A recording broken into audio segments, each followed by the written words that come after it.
안녕하십니까. 30년간 환자분들의 몸과 마음을 돌봐온 한의사 박진영입니다.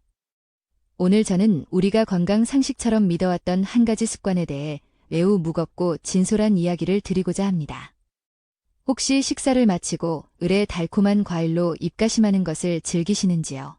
온 가족이 식탁에 둘러앉아 사과를 깎아 먹고 포도를 나누어 먹는 풍경은 참으로 정겹습니다. 하지만 바로 그 습관이 특히 연세가 지긋하신 어르신들의 건강을 소리 없이 위협하는 불씨가 될 수 있다면 어떻게 하시겠습니까? 제가 30년간 7,000명이 넘는 환자분들을 뵙는 동안 식후 과일 한 조각 때문에 혈당이 치솟고 혈압이 급격히 올라 한밤중에 응급실을 찾으시는 어르신들을 너무나 많이 목격했습니다. 과일이 몸에 좋은 것 아니냐고 반문하실 것입니다. 맞습니다. 과일은 훌륭한 자연의 선물이지만 언제, 어떻게 먹느냐에 따라 우리 몸에 약이 되기도, 독이 되기도 합니다. 이 글을 끝까지 읽으시면 그 이유를 명확히 알게 되실 것입니다. 제 장모님의 눈물, 그 뒤에 숨겨진 진실. 제가 이토록 간절하게 말씀드리는 이유는 제 가슴 아픈 경험, 바로 제 장모님 이야기 때문입니다. 5년 전 68이셨던 장모님은 평생을 자식과 손주들을 위해 헌신하신 전형적인 우리네 어머니셨습니다. 정작 본인의 끼니는 남은 반찬으로 대충 때우시면서도 가족들 건강만큼은 끔찍이 챙기셨습니다. 장모님께는 매일 아침 반복하는 건강 습관이 있었습니다. 사과, 배, 바나나 등을 믹서에 갈아 주스로 드시는 것이었죠. 또 한 가지, 식후에는 소화가 잘 된다며 반드시 과일을 드셨습니다. 하루에 드시는 과일이 너댓 개는 좋기 넘었습니다. 주변 어르신들도 다들 그렇게 하니 그것이 문제라고는 꿈에도 생각지 못하셨습니다. 하지만 몸은 정직한 신호를 보내기 시작했습니다. 처음에는 식후에 배가 더부룩하고 가스가 차는 가벼운 증상이었습니다. 나이 탓이겠거니 하고 넘기셨죠. 그러던 어느 날 식사를 마치고 과일을 드신 장모님께서 갑자기 심한 어지럼증을 호소하며 주저앉으셨습니다. 급히 혈당을 재보니 280, 정상 수치의 2배 가까이 치솟아 있었습니다. 병원에서는 당뇨 전 단계라는 청천벽력 같은 진단을 내렸습니다. 설상가상으로 몇 달 뒤 장모님은 새벽에 가슴이 답답하고 숨이 차올라 119 구급차에 실려 가셨습니다. 혈압이 190을 넘어가고 있었습니다. 의사는 식습관을 바꾸지 않으면 매우 위험하며 평생 약을 먹어야 한다고 경고했습니다. 한의사인 사위가 장모님 한 분 제대로 돌보지 못했다는 자책감에 잠을 이룰 수 없었습니다. 혈압약과 당뇨약을 드시기 시작했지만 증상은 호전되지 않았고 오히려 약의 부작용으로 더 기운 없어 하셨습니다. 그때 저는 깨달았습니다. 약으로 증상을 억누르는 것에는 한계가 있다는 것을. 병의 뿌리, 그 근본 원인을 찾아 해결해야 한다는 것을 말입니다. 장모님의 하루를 샅샅이 들여다본 끝에 저는 무서운 사실을 발견했습니다. 건강의 상징이라 믿었던 과일이, 특히 식후에 드시는 과일이 위장에서 다른 음식물과 뒤엉켜 소화되지 못하고 부패하면서 독소를 만들어내고 있었던 것입니다. 아침에 드시던 과일 주스 또한 섬유질이 파괴된 채 당분만 남아 혈당을 급격히 올리는 주범이었습니다. 떡, 빵, 과자 같은 정제된 탄수화물 역시 몸속에서 독으로 작용하고 있었습니다. 음식은 약인가, 독인가, 히포크라테스의 가르침. 의학의 아버지 히포크라테스는 음식으로 고치지 못하는 병은 약으로도 고칠 수 없다고 말했습니다. 우리 전통의학에도 약식동원, 즉 약과 음식은 그 근원이 같다는 중요한 가르침이 있습니다. 자연에서 온 음식, 특히 신선한 채소와 과일은 살아있는 생명의 음식입니다. 비타민, 미네랄, 효소 등 수백 가지 영양소가 서로 도와 최상의 효과를 냅니다. 이는 인간이 만든 영양제 한 알과는 비교할 수 없는 자연의 조화입니다.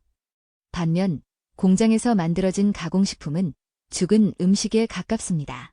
생명력은 사라지고 우리 몸의 소화 효소를 고갈시키며 그 찌꺼기가 몸에 쌓여 만병의 근원이 됩니다. 문제는 살아있는 음식인 과일조차 잘못된 방식으로 섭취하면 죽은 음식처럼 우리 몸에 해를 끼칠 수 있다는 점입니다. 과일은 다른 음식과 소화되는 방식과 시간이 완전히 다릅니다.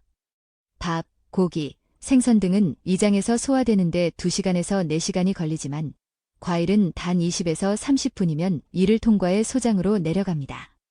만약 밥을 먹고 바로 과일을 먹으면 어떻게 될까요? 먼저 들어온 밥과 고기에 길이 막힌 과일은 위장에서 오가지도 못하고 뜨거운 체온에 의해 부패하고 발효되기 시작합니다. 이때 알코올과 같은 독성 물질이 생성됩니다. 이것이 바로 많은 분들이 식후 과일을 먹고 속이 더부룩하거나 가스가 차는 이유이며 나아가 혈당을 비정상적으로 높이는 원인이 되는 것입니다. 어르신을 위한 가장 안전한 과일 섭취법, 채소 과일 원칙. 그렇다면 과일을 어떻게 먹어야 약이 될까요?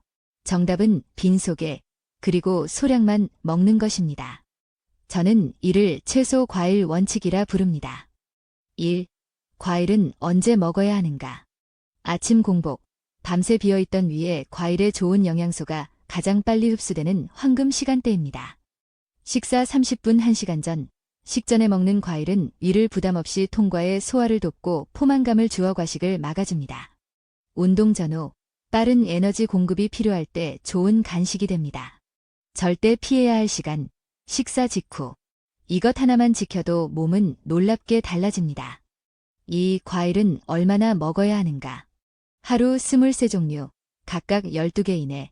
아무리 좋은 과일도 당분을 포함하고 있기에 과유불급입니다.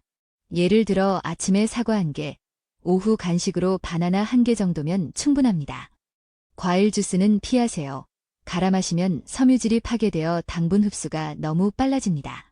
통째로 드시는 것이 가장 좋습니다. 제철 과일을 드세요. 자연의 순리에 맞는 제철 과일이 영양도 가장 풍부하고 우리 몸에도 잘 맞습니다.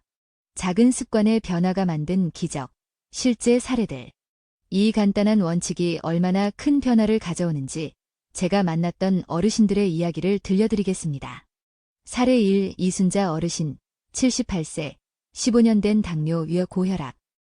매일 약을 6가지나 드시면서도 혈당이 200을 넘던 분입니다. 건강을 위해 하루 과일을 7, 8개씩 대부분 식후에 드시고 계셨습니다. 제가 식후 과일을 끊고 하루 과일 2개만 공복에 드시도록 권했습니다.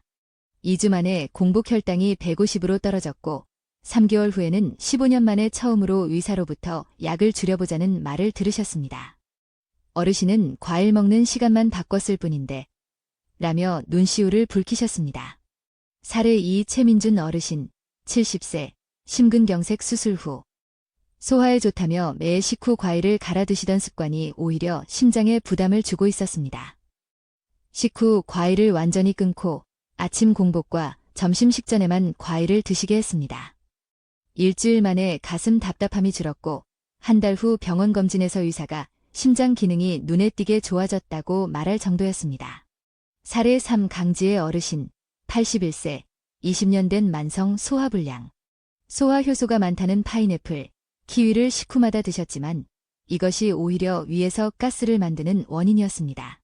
2주간 식후 과일을 끊는 도전을 하셨고 20년 만에 처음으로 소화제 없이 편안한 하루를 보내셨습니다. 이제야 밥 먹는 즐거움을 알겠다. 며 소녀처럼 웃으셨습니다. 사례 4. 윤성호 어르신, 75세, 10년 된 불면증. 저녁 식사 후 포도나 감처럼 당도 높은 과일을 즐겨 드시는 습관이 수면을 방해하고 있었습니다. 저녁 6시 이후 과일 섭취를 중단하시도록 했습니다. 3주 후 10년간 유지하던 수면제 없이 6시간을 편안하게 주무실 수 있게 되었습니다. 오늘부터 당장 실천할 수 있는 7가지 건강 습관. 이 어르신들의 이야기는 남의 일이 아닙니다. 여러분의 몸도 충분히 변할 수 있습니다. 완벽하지 않아도 괜찮습니다. 오늘부터 딱 한 가지라도 시작해 보십시오. 1. 저녁 식후 과일부터 끊어보세요. 이것이 가장 중요하고 효과가 빠른 첫걸음입니다. 2. 아침에 일어나면 미지근한 물 한 잔을 마시고 30분 뒤 과일 한 조각을 드세요. 3. 현미밥과 채소 위주의 식사를 하세요. 전체 식사의 70%를 자연식으로 채우고 30%는 즐거움을 위해 남겨두셔도 좋습니다. 7. 3 법칙. 4. 하루 30분, 숨이 차지 않을 정도로 천천히 걸으세요. 햇볕을 쬐며 걷는다면 금상첨화입니다. 5. 밤 10시 전에는 잠자리에 들고 아침에 일찍 일어나세요. 몸이 회복되는 황금 시간입니다. 화가 나거나 짜증날 땐 잠시 멈추고 괜찮다고 스스로를 다독여주세요. 스트레스는 만병의 근원입니다. 7. 이 좋은 정보를 혼자만 알지 마시고 가족과 이웃에게 꼭 나눠주세요. 함께 건강할 때 진정한 행복이 찾아옵니다. 어르신들의 몸은 젊은 사람들과 다릅니다. 소화 기능과 당분 처리 능력이 떨어져 있기에 젊을 때 괜찮았던 습관이 나이가 들어 독이 될 수 있습니다. 지금이라도 늦지 않았습니다. 아주 작은 습관의 변화가 여러분의 남은 인생을 병원과 약 대신 활기찬 일상으로 채워줄 것입니다. 제가 진심으로 응원하겠습니다. 본 내용은 건강 정보 제공을 목적으로 하며 개인의 질병 치료나 의사의 진료를 대체할 수 없습니다. 모든 건강관리법은 개인의 체질과 상태에 따라 결과가 다를 수 있으므로 전문가와 상담 후 신중하게 판단하여 실천하시기 바랍니다.